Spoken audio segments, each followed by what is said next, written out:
c'est la Team Rocket. Team Rocket. C'est les suivants. Je veux qu'ils soient prêts parce que c'est possible. Team Rocket.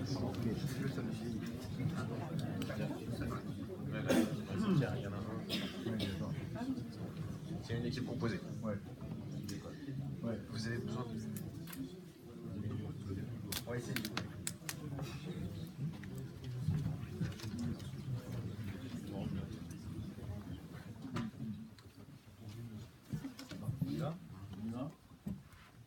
Vous êtes prêts? Bonjour à tous, donc nous sommes la Team Rocket. Et, nous allons tenter de répondre à une problématique qui est de renouer le contact avec l'assuré. Comment?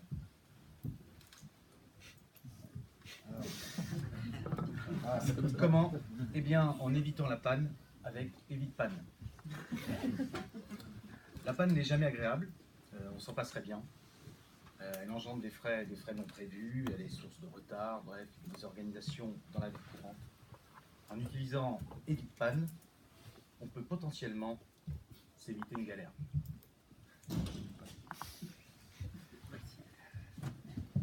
Alors, donc, cette application permet donc, à l'utilisateur, dans un premier temps, de saisir ses données personnelles, donc son style de conduite, également donc, toutes les informations concernant son assurance, telles que son bonus, etc.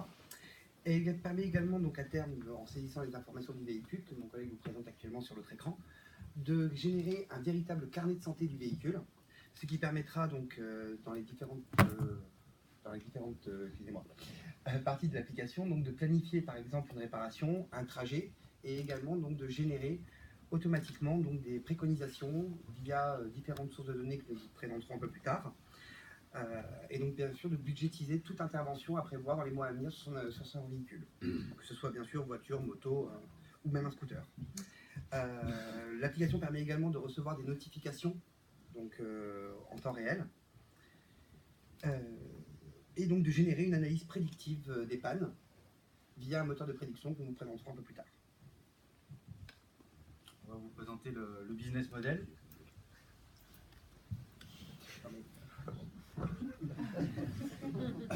L'application s'adresse à tout le monde, qu'on soit particulier ou professionnel. On peut penser aux professionnels qui ont une flotte de voitures en leasing. Les intérêts pour IMA. Mais ils sont multiples. L'application, c'est un carnet de santé, donc un gage de qualité d'entretien de son véhicule auprès des assurances. Un véhicule entretenu tombera en panne moins souvent et sera donc moins coûteux en assistance pour l'assureur. IMA pourra proposer un entretien, une maintenance, une réparation préventive auprès d'un réseau de garages agréés. Un réseau partenaire, avec qui l'assisteur négociera une volumétrie de réparation pour prendre une rétrocommission. Des intérêts usagers multiples également. Obtenir par exemple un tarif préférentiel sur la réparation préventive. Ou bien encore la mise à disposition de ce carnet d'entretien lors de la revente du véhicule à un acheteur potentiel. Ce serait une réelle valeur ajoutée. IMA pourrait également, pourquoi pas, se rémunérer par la revente de ce carnet auprès de l'acheteur. Je laisse Mehdi vous présenter la partie analyse prédictive.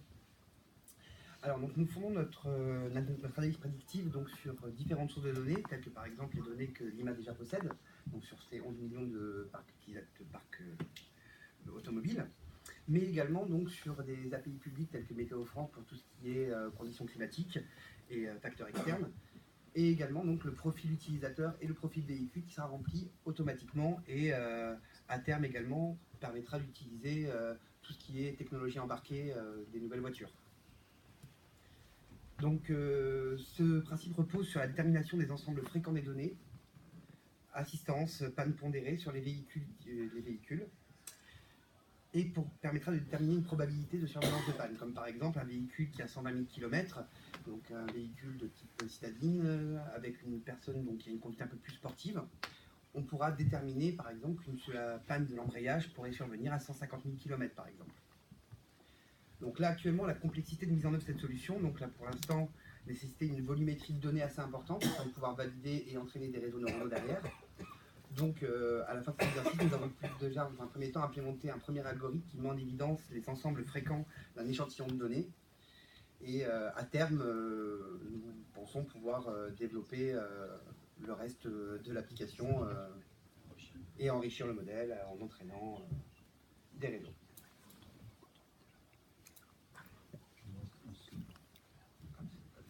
De perspective, eh bien, on peut prolonger la suite de cette appli vers un système de prédiagnostic de panne, pardon. Et transposable, bien sûr, pourquoi pas au secteur d'habitation. Il m'a proposé des entretiens d'équipement tels une chaudière, détecter une vétusté d'isolation. Merci à tous.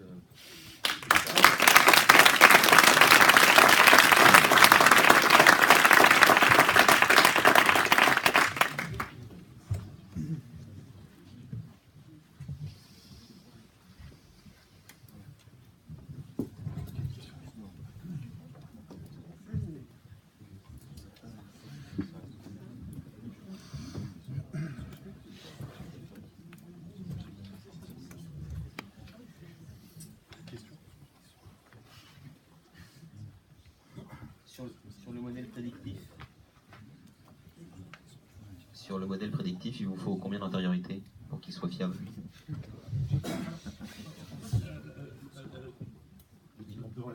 Le problème est très connu.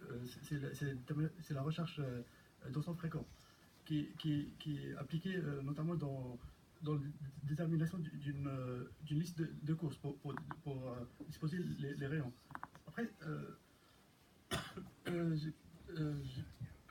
j'ai pas les chiffres, mais je pense qu'on peut aller jusqu'à des milliers de motifs.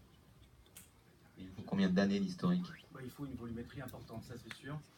En année, on peut partir sur une base de constructeurs pour commencer. Donc vous enrichissez la base initiale en achetant les données?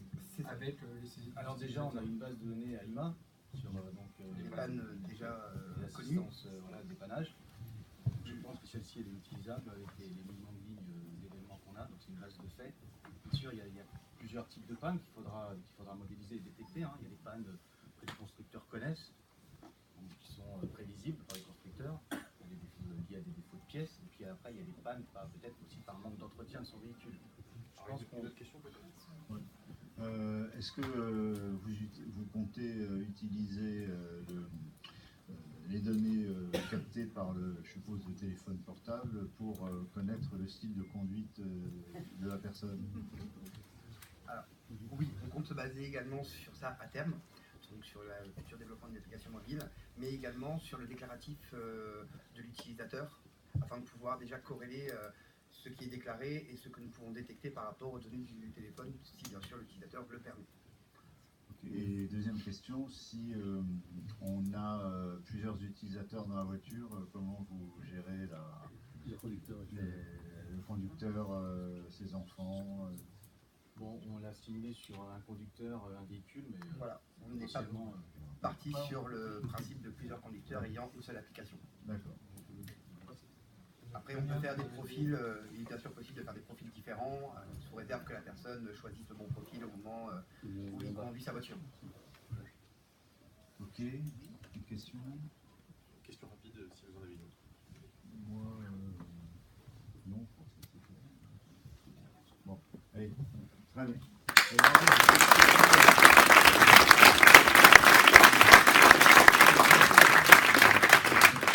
Et donc place maintenant à la team Serly.